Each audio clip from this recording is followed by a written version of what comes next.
గంటకు మారుతుంటాయి. అసలు ఎవరు నిర్ణయిస్తారు ఈ బంగారం ధరల్ని? అసలు ఎందుకు రోజుకి బంగారం ధరలు పెరుగుతున్నాయి? మరి ఏ టైంలో బంగారం కొంటే బెటర్? పుట్టుక నుంచి సావు వరకు ఏ చిన్న ఫంక్షన్ జరిగినా మన ఇళ్ళల్లో బంగారం కొనంది ఉండడు. ఇక పెళ్లి విషయానికి వస్తే పెళ్లి స్టార్ట్ అయిన నుంచి ఎండ్ అయ్యే వరకు ఇక పిల్లలు పుడతారు అని బారసాలలు చేయాలని ప్రతి చిన్న ఫంక్షన్కి కొంచెం ఇట్లా ఈ సమయత్తు బంగారం అన్నా ఖచ్చితంగా కొంటారు. పైసలు ఉన్న వాళ్ళు అయితే ఓకే, కానీ కొంచెం మిడిల్ క్లాస్ వాళ్ళు అయితే ఇప్పుడు కొనే పరిస్థితులలో అస్సలు లేదు. ఎందుకంటే gold is just not an ornament. రేపు పొద్దున ఏదైనా ఆపద వస్తే ఆదుకునే పెద్ద దిక్కు కూడా అదే. అందుకే గోల్డ్ రేట్లు ఆకాశాన్ని తాకినా పాతాళానికి పడిపోయినా మన చూపు మాత్రం ఎప్పుడు ఆ పసిడి రేట్ల మీదే ఉంటుంది. బంగారం పేరు వింటే కళ్ళల్లో మెరుపే కాదు, అదే టైంలో ఒంట్లో వణుకు కూడా మొదలవుతుంది. రీసెంట్గా గోల్డ్ రేట్ సామాన్యుడి గుండెల్ని గుబెల్మనిపిస్తుంది. గంటకు రేట్లు మారిపోతున్నాయి. అసలు ఈ గోల్డ్ రేట్లని ఎవరు డిసైడ్ చేస్తారు? రేపు పొద్దున తులం బంగారం 1,50,000 దాటేస్తుందా? ఇప్పుడు కొనడం సేఫా లేక వెయిట్ చేయాలా? ఈ ఇంట్రెస్టింగ్ విషయాలన్నీ ఈ రోజు వీడియోలో డిస్కస్ చేద్దాం. బంగారం ధరలు గంటకు మారుతుంటాయి.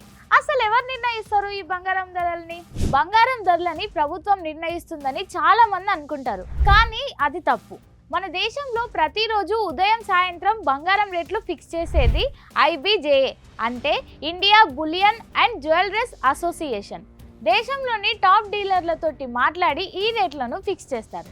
ఇంటర్నేషనల్గా లండన్ మార్కెట్, అంటే లండన్ బులియన్ మార్కెట్ అసోసియేషన్ రేటే మనకు ప్రామాణికం.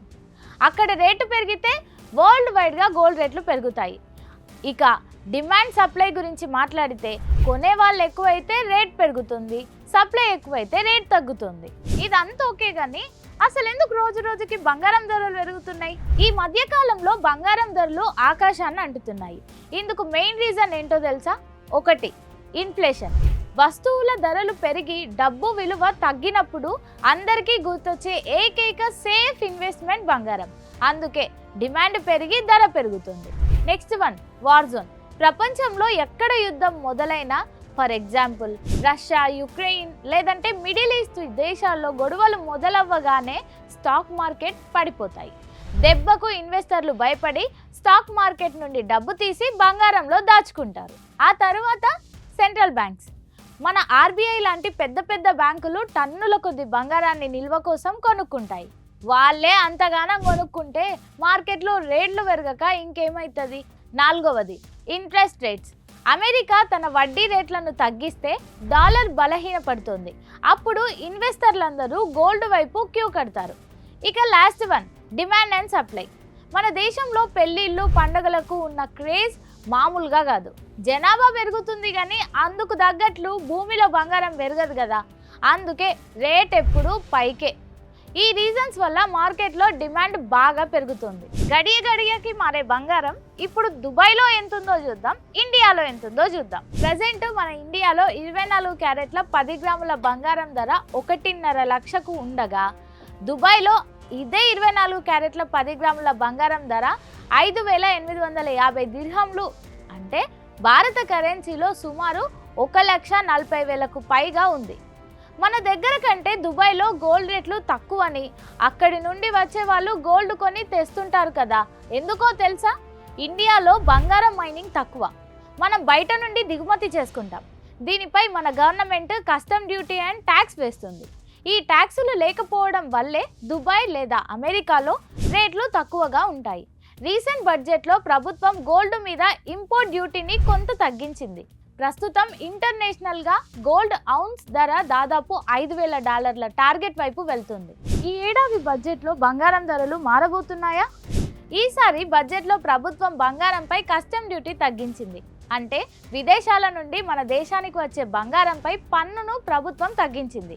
దీనివల్ల ఏమవుతుందంటే అంతర్జాతీయ మార్కెట్లో రేట్లు పెరిగినా మన దేశంలో మాత్రం సామాన్యులకు బంగారం కాస్త అందుబాటు ధరలోనే దొరుకుతుంది.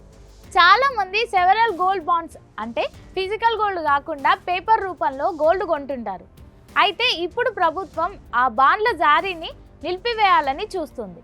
అంటే మీరు ఇన్వెస్ట్ చేయాలనుకుంటే నేరుగా నగలు కొనాలి లేదా షేర్ మార్కెట్ ద్వారా గోల్డ్ ఈటీఎఫ్లలో పెట్టుబడి పెట్టాలని ప్రభుత్వం హింట్ ఇస్తుంది. మూడోది, గోల్డ్ మానిటైజేషన్ స్కీమ్. మన దగ్గర బీరువాలో ఖాళీగా ఉన్న బంగారాన్ని బ్యాంకుల్లో పెడితే అది మార్కెట్లోకి వస్తుంది. దానికి బదులుగా మీకు వడ్డీ కూడా వస్తుంది. ఈ ప్రాసెస్ను ఇంకా సులభం చేయాలని ఈ బడ్జెట్లో ప్లాన్ చేశారు. దీనివల్ల దేశానికి బంగారం దిగుమతులు తగ్గుతాయని ప్రభుత్వం భావిస్తుంది. మరి ఏ టైంలో బంగారం కొంటే బెటర్? బంగారం ధర ఎప్పుడు తగ్గుతుందో ఖచ్చితంగా చెప్పడం ఎవ్వరికీ సాధ్యం కాదు. కానీ కొన్ని టిప్స్ పాటిస్తే మంచి బెనిఫిట్ ఉండే ఛాన్స్ ఉంది. జనరల్గా జూన్ నుండి జూలై మధ్యలో పెళ్లిళ్ళు పండగలు లేని సమయంలో డిమాండ్ తక్కువగా ఉండి ధరలు కాస్త నిలకడగా ఉంటాయి.